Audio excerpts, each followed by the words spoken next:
নির্যাতন, কোরআনের কথা বলার জন্য, ইসলামের দাওয়াত দেওয়ার জন্য বাংলার জমিনে যে নির্যাতন করেছে, এমন নির্যাতন পৃথিবীতে মনে হয় কোনোদিন কেউ করে নাই। টানা ৪৫ দিন একটি মানুষকে রিমান্ড দেয় কিভাবে, ঠিক না বলেন? সেই স্বৈরাচারও কিন্তু ধরা পড়েছে, সেই স্বৈরাচারও ধরা পড়েছে।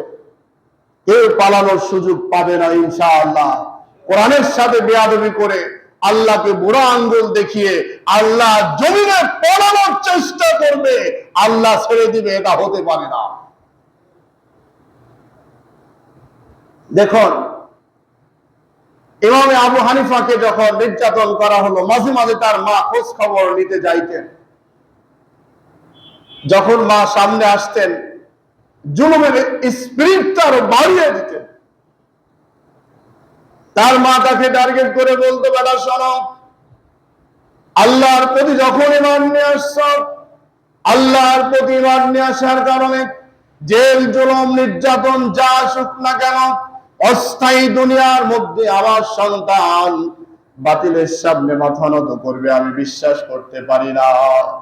অতএব কিয়ামতের দিন জান্নাতে যদি যেতে চাও, আল্লাহর সন্তুষ্ট অর্জন যদি করতে চাও, এর চাইতে আরো স্টিম রোলার যদি চালায়, তারপরে বাতিলের সামনে আমার সন্তান মাথা নত করবে না। আমার মা এরকম বলতেন, তার সামনে চোখের পানি মুছে চলে যেতেন, তারপরে বাতিলের সামনে তারা মাথা নত করে না। কারণ কোরআনের ন্যায় পথ চললে, ন্যায় কথা বললে আপনাকে বাতিলরা কোন সময়ের জন্য দুলাভাই বলে ডাকবে না। তা দলিল কোরআনে কারীম বলছে, আল্লাহ রাব্বুল আলামিন বলেন, ওমা নাকামু মিনহুম ইল্লা আন ইউমিনু বিল্লাহিল আজিজিল হামিদ। আল্লাহ রাব্বুল আলামিন বলেন, এই মানুষদের এত নির্যাতন, জুলুম, অত্যাচার হওয়ার মূল কারণ হলো এই রাজত্ব শয়তানরা যেখানে বসে আছে, শয়তানরা কোন সময়ের জন্য চায় না আল্লাহর জমিনে আল্লাহর দ্বীন প্রতিষ্ঠিত হোক। মানুষগুলা কোরআন দিয়ে জীবন ফয়সালা করো, কোরআনের পক্ষে চলে আসুক, এটা কোন সময়ের জন্য শয়তান গুলা চায় না। না চাওয়ার কারণে তারা হলো ফিতনা চালু করত, নানান ধরনের বিশৃঙ্খলা সৃষ্টি করত, নানান কায়দায় জুলুম, অত্যাচার, নির্যাতন, জেল, জুলুম, ফাঁসির কাস্তে দাঁড় করিয়ে দিয়ে এই জমিনটাকে তারা দখল করে রাখতে চাইত। কিন্তু আল্লাহ বলছেন সেটা তারা পারবে না।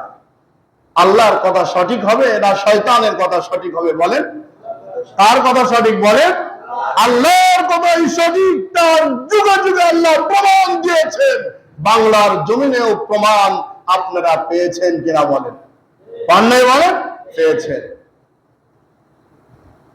আল্লাহ রাব্বুল আলামিন আরো বলেন, শোনো, যারা নির্যাতন করেছে, জুলুম করেছে, অত্যাচার করেছে, তাদের মধ্যে যারা হাজী সাহেব রয়েছে, নামাজি রয়েছে, তাহাজ্জুদ গুজারকারী রয়েছে, মসজিদ তৈরি করা লোক রয়েছে, মাদ্রাসা বানিয়ে দেওয়া লোক রয়েছে, বড় বড় দাড়িওয়ালা, জুব্বাওয়ালা, পাগড়িওয়ালা, এই রহমানের মতো শয়তান যারা লুকিয়ে আছো, ভালো করে শুনে নাও। আল্লাহ রাব্বুল আলামিন বলতেছেন, লাহু মুলকুস সামাওয়াতি ওয়াল আরদি আল্লাহু আলা কুল্লি শাইইন শাহীদ। এই আসমান এবং জমিনের রাজত্বের মালিক একমাত্র কে বলেন? আল্লাহ রাব্বুল আলামিন বলতেছেন, আমি সবগুলা সবার চাইতে ভালো জানি। সবার চাইতে ভালো জানেন কে? তুমি চলবে শয়তানের রাস্তায়, রাজত্ব প্রতিষ্ঠিত করবে শয়তানের, আর তুমি হজ করতে যাও, তুমি কাবার গিলাফ ধরে কাঁদো, তুমি বলো যে আমরা মুসলমান, আমরা নামাজি, আমরা দিনদার, পরেশদার, তসবিহওয়ালা, পাগড়িওয়ালা, সব যদি হয়, তোমার নেতা নেত্রীর সামনে আল্লাহু আকবার স্লোগান তুমি কেন বলতে পারো না? ঠিক কিনা বলেন? আল্লাহ আমাদের কি শ্রেষ্ঠ মালিক, কথা বলেন কি? আপনি যখন দুনিয়াতে আসছেন, শিশু বাচ্চা কিচ্ছু বুঝেন নাই, একদম কিচ্ছু জানেন নাই, ওই সময় আপনার কানে যে আওয়াজ দেওয়া হয়েছে তার নাম কি? কথা বলেন, আল্লাহু আকবার। তার নাম কি? আবার যখন আপনি বিদায় নেবেন, শেষ জানাজার নামাজ, শেষ মুহূর্তে জানাজার নামাজের প্রথম তাকবীর যেটা হয় তার নাম কি? সেই তাকবীর শিশু বাচ্চা কাল থেকে শুরু করে মৃত্যু পর্যন্ত দুনিয়ার মধ্যে আল্লাহর বরত্ব ঘোষণা করতে যখন তুমি ব্যর্থ হয়ে যাও আর তুমি পরিচয় দাও আমি একজন হাজী, নামাজি, গাজী, এই পরিচয় দেওয়া তোমার দ্বারাই শোভা পায় না। তোমার চাইতে আরো বড় বড় যারা ছিল শয়তান, তাদের মুখে শোভা পাইলেও বাংলার জমিনে এফ রহমানের মতো এই শয়তান গুলার মুখে কোনোদিন শোভা পায় না। ঠিক কিনা বলেন?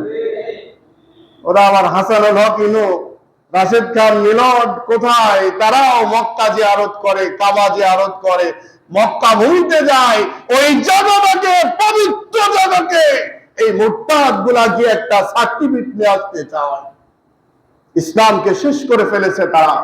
ইসলামকে এত নিম্নে নামানোর জন্য সবচাইতে দায়ী এই শয়তান গুলা।